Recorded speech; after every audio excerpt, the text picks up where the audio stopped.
Hello friends, computer education में आपका स्वागत है। मैं इंजीनियर विकास कुमार।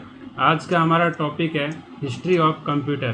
कंप्यूटर के इतिहास के बारे में अपन अध्ययन करेंगे। तो हमारे यूट्यूब चैनल को सब्सक्राइब कीजिए, हमारे वीडियो को लाइक एंड शेयर कीजिए। आज का हम टॉपिक स्टार्ट करते हैं, कंप्यूटर का इतिहास। तो कंप्यूटर का इतिहास में बेसिक अपन कंसेप्ट कौन कौन से मैकेनिकल डिवाइस, इलेक्ट्रिकल डिवाइस, कौन कौन प्रकार के अलग अलग प्रकार के जो डिवाइसेस यूज में किए गए थे, तो उनके बारे में अपन डिटेल में अध्ययन करेंगे। एबेकस ये एक मैकेनिकल डिवाइस होती थी जो इसका यूज गणना करने में किया जाता था, कैलकुलेशन में इसका यूज किया जाता था। और इसका आविष्कार किस कंट्री ने किया था? चीन ने किया था। और बेसिकली चीन के अलावा अदर कंट्री में इसका एबेकस का यूज किया गया था। और इसमें अलग अलग प्रकार के जो मॉडर्न एबेकस का भी इसमें डेवलप किया गया था उस टाइम में। तो अलग अलग कंट्रीज़ हैं जैसे चाइना, जापान, कोरिया, ये कंट्री के अंदर भी एबेकस का यूज किया जाता था। और इस डिवाइस का पर्पज़ ये था कि सब्ट्रैक्शन कर सकें, मल्टीप्लिकेशन कर सकें, डिवाइड कर सकें, एडिशन कर सकते हैं अपन। किसी भी प्रॉब्लम, अर्थमेटिक प्रॉब्लम होती है, उनको कैलकुलेशन सॉल्व कर सकते हैं अपन इस मशीन के द्वारा। तो बेसिकली इसमें क्या होता है कि टैबलेट की फॉर्म में होता है। यहाँ पे ड्रामेटिकली मैंने डायग्राम को रिप्रेजेंट किया है। तो इसमें टैबलेट की फॉर्म में होता है और इसमें जो वायर के अंदर क्या होते हैं, जो बेरिंग्स होते हैं, रोल्स होते हैं, तो वो बने होते हैं। उसके अंदर क्या होता है कि सिस्टम होता है जो एडिशन, सब्ट्रैक्शन, डिवाइड, मल्टीप्लिकेशन करने का एक सिस्टम होता है।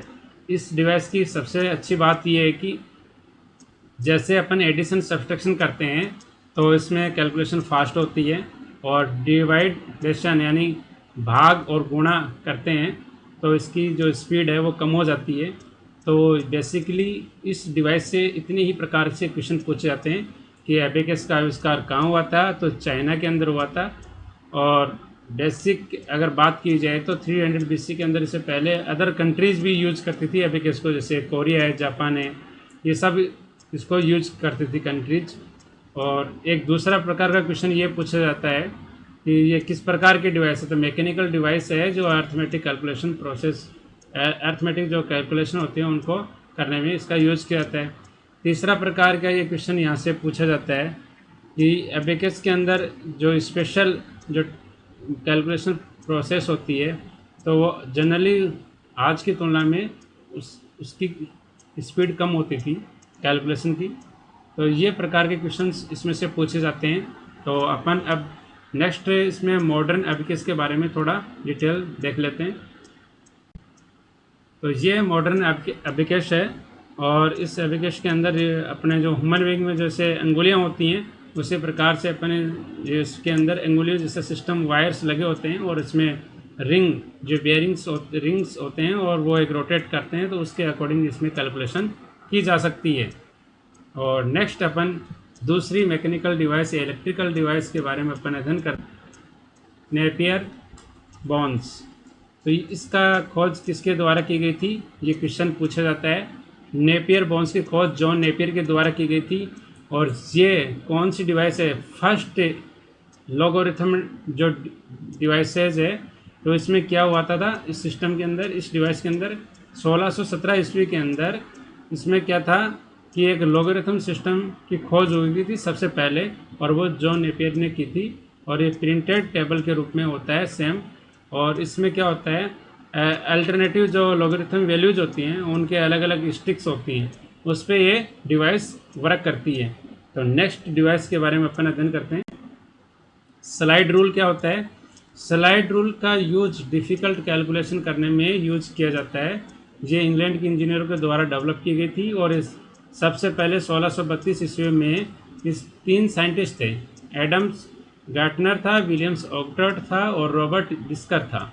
और उसके बाद में जो इस डिवाइस के बारे में अध्ययन किया बहुत साइंटिस्ट ने और इंजीनियर के द्वारा, अदर इंजीनियर के द्वारा इसका डिवाइस का यूज करके इसको मॉडिफाई किया गया था। इस डिवाइस के बारे में वो 1960 के अंदर इसको किया गया था।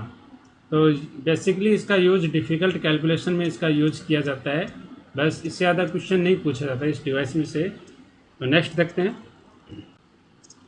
पास्कलाइन, ब्लेज पास्कल द्वारा पास्कलाइन का डेवलपमेंट किया गया था और 1642 ईस्वी में किया गया था। ये क्वेश्चन अक्सर कंपटीशन एग्जाम में पूछा जाता है कि पास्कल का यूज कब और किसके द्वारा किया गया था। तो सिंपल है, ब्लेज पास्कल द्वारा पास्कल्स का यूज किया गया था और 1642 में पास्कल्स का यूज किया गया था। इसमें क्या होते हैं, इन है जो 50 गियर सिस्टम्स होते हैं, उसके अंदर टेबल के फॉर्म में जो एडिशन है, सब्ट्रैक्शन है, कैलकुलेशन करने में इस डिवाइस का यूज किया जाता है।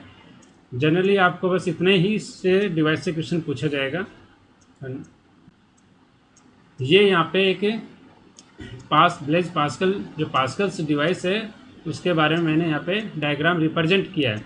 इसके अंदर क्या होता था, ओपन करते हैं ना इस डिवाइस को, तो इसमें गियर सिस्टम होता है। इसमें सिलेंडर्स जैसे रोल के हिसाब से होता है, सिलेंड्रिकल होता है। इसमें क्या है कि न्यूमेरिकल वैल्यू जो होती है उनका ज़्यादा परफॉर्म किया जाता है ऑपरेशंस, और उसमें क्या है न्यूमेरिकल रिजल्ट ही ये प्रोवाइड करता है ये डिवाइस। तो इसकी एक खास बात है, न्यूमेरिकल रिजल्ट प्रोवाइड करता है। और इसमें गियर सिस्टम और सिलेंड्रिकल जो डिवाइसेस होती है इसके अंदर घूमने वाली जो नेक्स्ट ये इस प्रकार के जो मॉडर्न हैं। जैकार्ड लूम क्या होता है, जैसे कि धागे बनाने वाली मशीन आती है उसी प्रकार से ये जैकार्ड लूम मशीन है। इसमें जो फ्रांस का जो फ्रांस के जो साइंटिस्ट है मैन उसके द्वारा डेवलप की गई थी। ये जैकार्ड लूम के द्वारा डेवलप किया गया था। इसको 1801 ईस्वी में इसको किया गया था। तो बस इसको इतना ही क्वेश्चन पूछा जाता है। और जैकार्ड लूम ने क्या किया था, सर्वप्रथम पंच कार्ड के अंदर जो मेमोरी होती है परमानेंट मेमोरी के लिए इसने यूज किया था। जैकार्ड लूम ने भी पंच कार्ड के लिए यूज किया गया था, कुछ सिस्टम उसने बनाया था वैज्ञानिक ने। तो इसमें से ये पूछा था कि जैकार्ड लूम के मतलब जो जैकार्ड लूम मशीन्स है उसमें जो जनरली ये क्वेश्चन पूछा गया कि 1801 में इसको डेवलप किया जैकार्ड लूम के द्वारा किया गया था। और बाकी इसमें पंच कार्ड की सहायता से इसमें कुछ अलग अलग जो प्रोग्राम्स हैं वो अपडेट किए गए थे डिवाइसेस के माध्यम से। इस प्रकार की ये टाइप्स मशीन्स होती थी। और डिफरेंशियल इंजन क्या होते हैं, डिफरेंशियल इंजन चार्ल्स बेबेज के द्वारा डिजाइन किए गए थे और ये कैलकुलेटिंग मशीन हुआ करती थी। ये रूम के साइज के इक्वल होती थी। ये जैसे अपना मकान होता है, रूम होता है, जैसे हॉल होता है, उसकी साइज के अकॉर्डिंग ये मशीन्स बनी होती थी। और इसमें 20 डेसिबल तक अपन मैथमेटिकल प्रॉब्लम सॉल्व कर सकते थे। और जनरली बस यही 2 या 3 क्वेश्चन बनते हैं इस डिफरेंशियल इंजन से कि इसकी डेवलपमेंट किसके द्वारा किया गया था और इसकी क्या खास बात है। तो 20 डेसिमल तक इसकी कैपेसिटी होती थी मैथमेटिकल इक्वेशन सॉल्व करने के लिए, और चार्ल्स बेबेज के द्वारा इसको डिजाइन किया गया था।